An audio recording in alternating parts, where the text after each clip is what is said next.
A girl, she's going around and she's hunting and getting food because her dad's useless and her sisters are useless fucks that would rather starve to death than do a bit of work. She goes back to the house with him. He's just like, you know, I'm actually a great guy and I'm going to look after you. And you know what? Your family's looked after.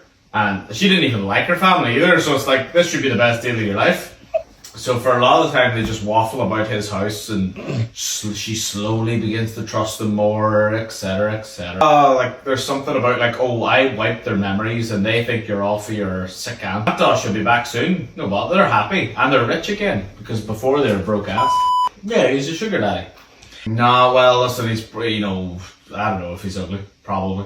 He's rich, he's rich, this is a big house, and all that. And then you find out later that the person who put this curse on him basically said, and this is where I'm going to skip a lot of stuff because it's not worth going into.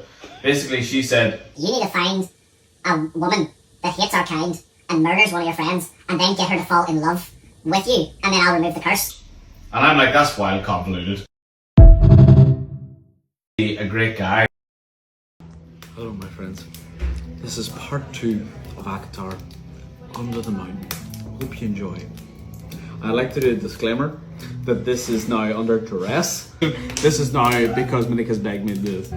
To recap, there was this doll, what's her name, Farah? There is some fairy. No, her name's Farah. That's the thing. A few minutes later. Basically, she was sent back to her dad. They're living it up, they're having a great life. Yeah. He's a great lad. Hamlin, great lad. From this point, she was sent back because basically this evil witch, whatever, she was gonna like take over all the lands and stuff like that. So he's like, go home to your family. But then she was like, oh no, I'm gonna come back. And then the house is empty, ransacked, and some maid or whatever is like, oh, she took them to under a mountain. Okay. And she's like, right, I'll head over there.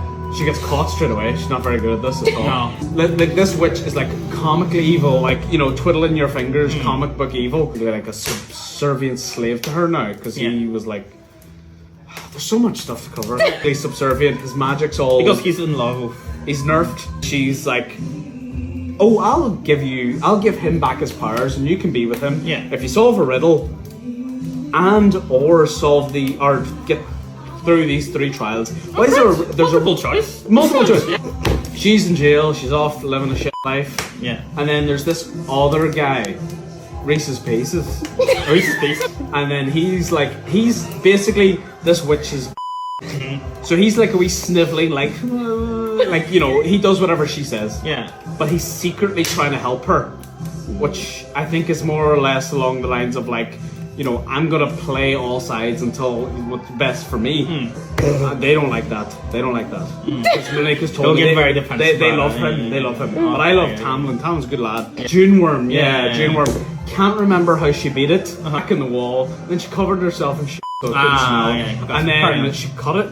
Whatever. Boned the worm. Very clever. I need to tell you this. There's then every night for some reason there's like a fairy disco. Yeah.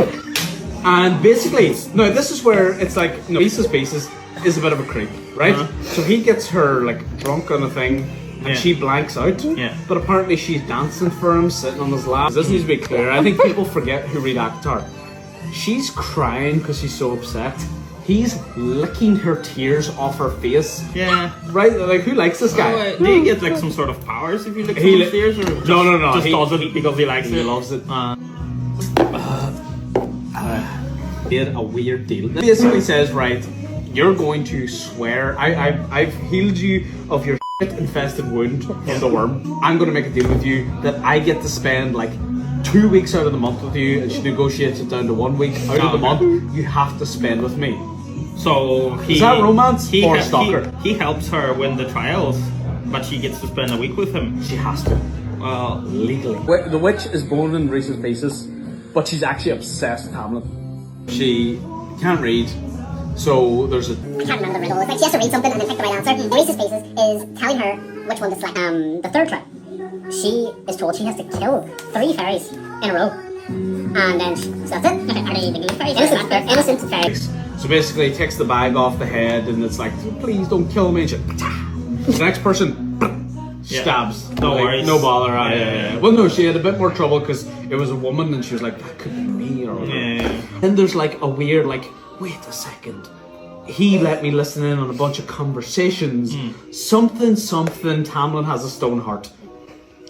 She stabs him and hits the stone heart, and he gets all his powers back, and he kills the witch. I knew there was gonna be some sort of plot there. Amarantha was like, fuck you.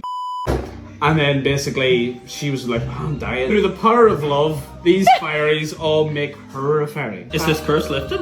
Yeah, the mask fell off. That's a good point. Yeah, the yeah. mask fell off. That's what I was The Reese's Pieces or is basically something. like, oh, you know, you should cherish that human heart and all that stuff. It's like, Yeah. I don't forget that you were licking tears off my face. She wasn't like that. I'm like that. I'm like, you're weird. They can write the second book however they want. At the moment, Reese's is a weird pervert. Tamlin's a man of honor. I'm looking forward to the next book. There was a woman